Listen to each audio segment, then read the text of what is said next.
श्री डोमेश्वर महाराज भूटान हिमाचल प्रदेश के एक प्रसिद्ध शक्तिशाली देवता है, जो कि तकरीबन 6 वर्षों बाद अपने मंदिर दीन में विराजित हुए। हिमाचल प्रदेश के ऊपरी क्षेत्रों में इस मौके को प्रतिष्ठा महायज्ञ कहा जाता है। प्रतिष्ठा महायज्ञ यहाँ काफी धूमधाम से मनाया गया। इस उपलक्ष्य पर कई क्षेत्रों जैसे चौपाल, सुन्नी, योग आदि से देवी देवताओं को आमंत्रित किया गया। आपको जान के हैरानी होगी कि कुछ देवता तो इस बहाने अपने मूल स्थान पर पहली बार आए थे।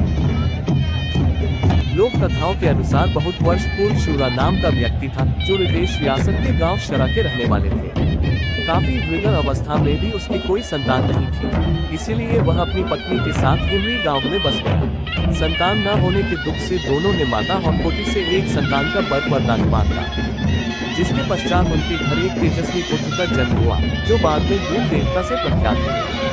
देवता साहिब को माता और पोती का वरपुत्र कहा जाता है। दुर्भाग्यपूर्ण जब बालक करीब 10 साल का हुआ तो उसके माता पिता चल बसे। इसके बाद बालक अकेले रहने लगा और दरकोटी के राणा के अधीन नौकर बनकर रहने लगा, जिसमें उन्हें गाय, भेड़, बकरियां चराने का काम दिया गया। इस काम में बालक को कभी भी खेलने का कोई समय नहीं मिलता था और बाल्यकाल खेलने का समय होता है, परंतु वे चमत्कारी थे।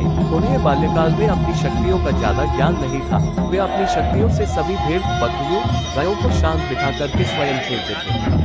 कुछ समय से सभी भेड़, बकरियों, गायों कुछ भी नहीं खा रही थी, क्योंकि वे बालक की शक्तियों से स्तब्ध थे। इस कारण से उनकी दूध देने की क्षमता में भी कमी आ गई। जब राणा की पत्नी ने इस बात की पड़ताल की तो उसे ज्ञात हुआ कि बालक ऐसा करता है, वह सभी पशुओं को बिठाकर स्वयं खेलता है। उसने राणा से कहा कि इस बालक को नौकरी से निकाल दो, उसके कारण ही ये सब हो रहा है। राणा ने छोटा बालक समझकर रानी की बात टाल दी।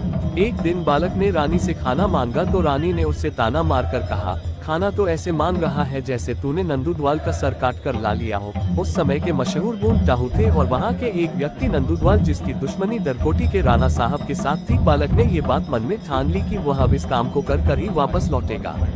वह बालक टाहू के लिए रवाना हो गया। टाहू पहुँचने पर वह पूछता है कि नंदूदवाल का घर कहाँ है, तो सबने उससे नंदूदवाल का घर दिखाया।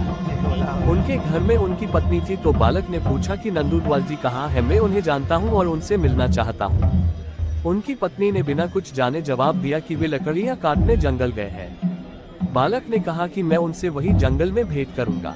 जंगल में उन्हें जब नंदूदवाल मिले तो बालक ने बड़ी चालाकी से कहा कि आप मुझे नहीं जानते, आपकी पत्नी मुझे जानती है, मैं उनका रिश्तेदार हूँ। तो नंदूदवाल जी ने भी उनकी बात को मान लिया और दोनों तंबाकू पीने के लिए बैठ गए।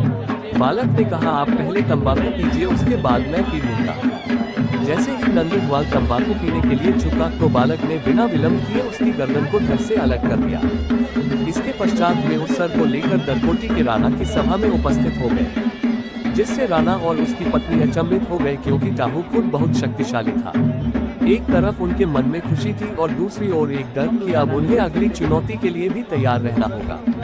राणा की पत्नी ने प्रेम सद्भाव से बालक को बाड़ी घी का भोजन करवाया और बालक से कहा कि तुम यहाँ से चले जाओ, टाहू से लोग तुम्हें ढूंढने आते ही होंगे। तो बालक हिमरी की ओर रवाना हुआ। धीरे धीरे बालक बड़ा हुआ और एक शक्तिशाली पुरुष बन गया, जो एक माहिर धनुर्धर था। ऐसा माना जाता है जिस समय तुर्की का राज हुआ करता था, उस समय देवता दिल्ली एक प्रतियोगिता में गए। देवता साहब को थोड़ा धनुष बांध में रुचि थी। वे दिल्ली गए। उन्होंने वहां काफी अच्छा प्रदर्शन किया और प्रतियोगिता में जीत प्राप्त की। उन्हें भेंट स्वरूप 2 बड़े सोने से भरे चरु दिए गए। महारानी ने उन्हें सोने की माला भेंट की और वे दिल्ली से वापस हिमरी के लिए रवाना हुए। इधर रजाना और कुमारसेन के बीच ग्रहकलेश के कारण दोनों में युद्ध छिड़ा था और रजाना के राणा ने धूम देवता को अपने पक्ष से युद्ध करने के लिए कहा। वे मान गए और युद्ध के लिए चले गए। इससे कुमारसेन बार बार पराजित होता रहा, जिससे वहां के राणा ने किसी लामा से पूछा कि हमारे युवा बार बार युद्ध हार जाने का क्या कारण है। तो लामा ने बताया कि जब तक धूम देवता रजाना की तरफ से युद्ध कर रहे हैं, उन्हें हराना मुश्किल है। तुम्हें सबसे पहले उन्हें हराना होगा। सभी देवता नाकाम रहे, लेकिन अंत में धूम देवता आए और राजा को बोला कि आप सभी देवता को अपने निवास स्थान भेज दें, वे खुद राजा का निवारण करेंगे। देवता ने बताया कि आपसे ब्राह्मण की हत्या हुई है, जिसके कारण आपकी कोई संतान नहीं हो रही है। आपको कुष्ठ रोग हो गया है।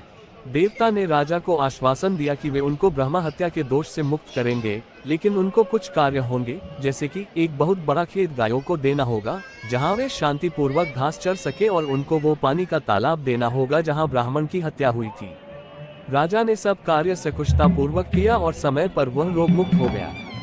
देवता ने ब्राह्मण को संतुष्ट कर दिया और कहा कि ब्राह्मण की पूजा भी मेरे साथ ही होगी। दोष मुक्त होकर राजा अति प्रसन्न हुआ। उसकी संतान भी हुई और राजा ने खुश होकर कहा कि मेरी जितनी भी रियासत है वहाँ सबको आपकी जातर देना अनिवार्य होगा। जातर पहले उस समय लगाई जाती थी जब राजा के यहाँ कोई संतान होती थी, लेकिन कुछ समय बाद इसकी अवधि 20 साल कर दी कि अब हर 20 वर्षों में जातर लगाना अनिवार्य है।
था।